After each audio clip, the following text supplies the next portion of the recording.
Les forêts de Guyane et du Suriname bruissent de récits de courage et de rébellion. Ces terres luxuriantes, où la nature règne en maître, ont été le théâtre de luttes acharnées pour la liberté et la dignité humaine. Ce sont les histoires des Marrons, ceux qui ont osé échapper à l'emprise brutale de l'esclavage et se tailler une vie de liberté au cœur de la forêt tropicale. Ces hommes et femmes courageux ont construit des communautés autonomes, défiant les oppresseurs et créant une culture riche et résiliente.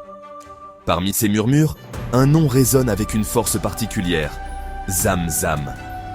Ce nom évoque non seulement la bravoure, mais aussi une sagesse et une détermination inébranlables. Femme à la force inébranlable et à l'intelligence vive, Zamzam s'impose comme un phare de la résistance, sa vie témoignant de l'esprit indomptable des Marrons. Elle a guidé son peuple à travers des épreuves inimaginables, toujours avec une vision claire de la liberté et de la justice. Cet essai explore la vie remarquable de Zamzam, retraçant son parcours de jeune fille dans un village marron à celui de leader vénéré qui a défié les puissances coloniales et sauvegardé l'héritage culturel de son peuple. Son enfance, marquée par les récits de résistance et de survie, a forgé en elle une détermination sans faille. Son histoire n'est pas seulement un récit historique, c'est une tapisserie vibrante tissée de fils de résilience, de leadership et d'un engagement indéfectible envers la liberté. À travers ses actions et son héritage, Zamzam continue d'inspirer des générations, rappelant à chacun l'importance de lutter pour ses droits et de préserver sa culture. Pour comprendre l'importance de Zamzam, il faut d'abord remonter au XVIIIe et XIXe siècle, une période où l'ombre sombre du colonialisme européen s'étendait sur l'Amérique du Sud. Les puissances européennes, avides de richesses et de ressources, ont envahi ces terres, imposant leur domination et leur culture aux peuples autochtones. Cette période a marqué le début d'une ère de souffrance et de résistance. Les Hollandais, désireux d'exploiter les ressources de la région, établirent des plantations au Suriname et en Guyane, alimentant un système brutal d'esclavage qui amena de force des Africains sur ces côtes. Les plantations de sucre, de café et de coton prospéraient grâce au travail forcé des esclaves africains, qui étaient traités comme des marchandises et non comme des êtres humains. Arrachés à leur terre natale, les Africains réduits en esclavage ont subi une cruauté et une oppression inimaginables. Le voyage à travers l'Atlantique, connu sous le nom de passage du milieu, était un cauchemar de souffrance et de mort. Ceux qui survivaient à cette traversée étaient confrontés à une vie de travail exténuant et de brutalité incessante. Pourtant, même face à une telle adversité, l'esprit de résistance a vacillé. Les esclaves africains, malgré les conditions inhumaines, ont trouvé des moyens de résister à leurs oppresseurs. Ils ont préservé leurs traditions, leurs croyances et leur culture, transmettant leur héritage de génération en génération. De nombreux Africains réduits en esclavage ont refusé d'accepter leur sort. Ils ont organisé des révoltes, saboté les plantations et se sont enfuis pour échapper à l'oppression. Ces actes de résistance étaient des manifestations de leur désir inébranlable de liberté et de dignité. Ils ont fui les plantations, cherchant refuge au plus profond des forêts tropicales denses. Ces forêts, bien que dangereuses et inhospitalières, offraient un sanctuaire aux esclaves en fuite. Ils ont utilisé leur connaissance de la nature pour survivre et échapper aux chasseurs d'esclaves. Ces âmes courageuses sont devenues connues sous le nom de Marrons, formant des communautés indépendantes où elles se sont battues pour préserver leur culture et vivre en liberté. Les Marrons ont créé des sociétés autonomes, souvent en guerre avec les colons, mais déterminées à maintenir leur indépendance et leur identité.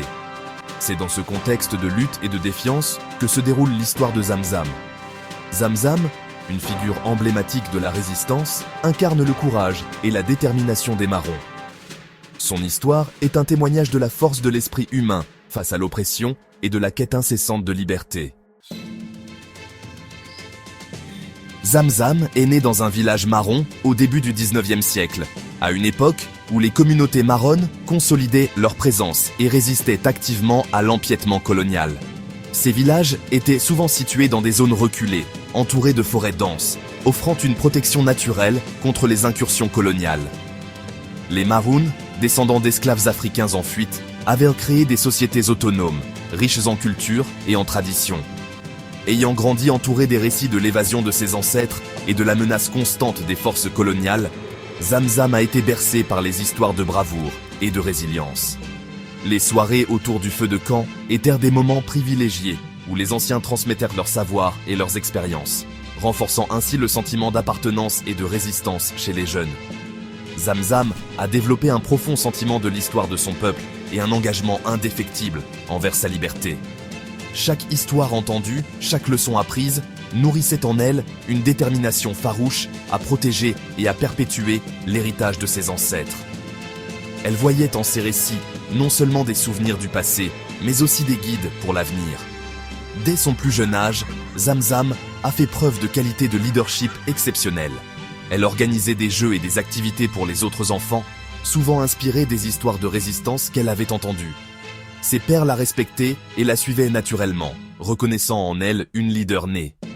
Observatrice attentive, elle a rapidement assimilé l'art de la guerre et de la diplomatie auprès des anciens. Les aînés, conscients de son potentiel, lui enseignaient avec soin les stratégies de combat, les techniques de survie et les subtilités de la négociation.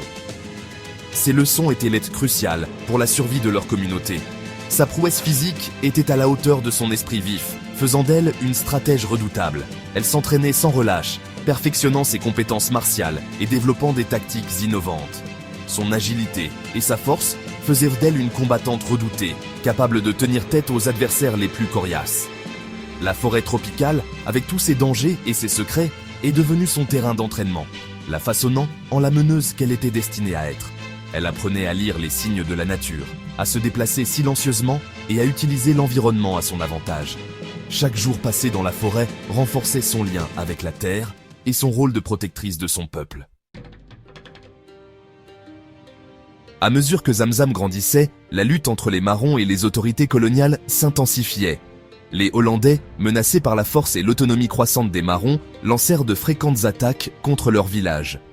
C'est au cours de cette période tumultueuse que le génie stratégique de Zamzam et son courage à toute épreuve l'ont propulsé au premier plan de la résistance. La compréhension de Zamzam du terrain de la forêt tropicale était inégalée. Elle a orchestré des raids audacieux sur des plantations, libérant des Africains réduits en esclavage et les amenant au sein des communautés marronnes. Son acuité tactique, combinée à sa capacité à inspirer ceux qui l'entouraient, a fait d'elle une meneuse redoutable, lui valant le respect des guerriers comme des villageois. Le leadership de Zamzam transcendait la guerre traditionnelle. Elle comprit que la survie des Marrons dépendait non seulement de la force militaire, mais aussi de leur capacité à déjouer et à surpasser l'ennemi en ruse. Zamzam a employé une combinaison de guérilla, d'alliances stratégiques et de diplomatie astucieuse pour défendre son peuple et faire avancer sa cause. Une des tactiques les plus efficaces de Zamzam fut son utilisation de la forêt tropicale elle-même comme arme. Elle en connaissait les sentiers cachés, les marécages dangereux et le potentiel de dissimulation et de confusion.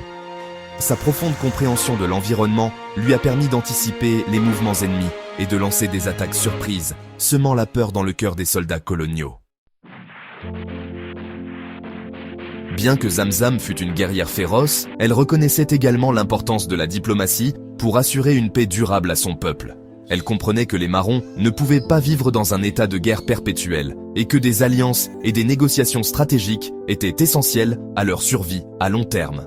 Zamzam a su naviguer avec habileté dans les complexités de la politique coloniale, engageant des dialogues avec les autorités hollandaises afin de conclure des traités reconnaissant l'autonomie et les droits territoriaux des Marrons. Sa capacité à imposer le respect, tant sur le champ de bataille qu'à la table des négociations, a fait d'elle une ardente défenseur de la liberté de son peuple.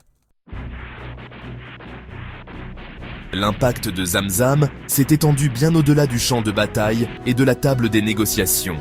Elle comprit que la vraie liberté englobait non seulement la libération physique, mais aussi la préservation de leur identité culturelle.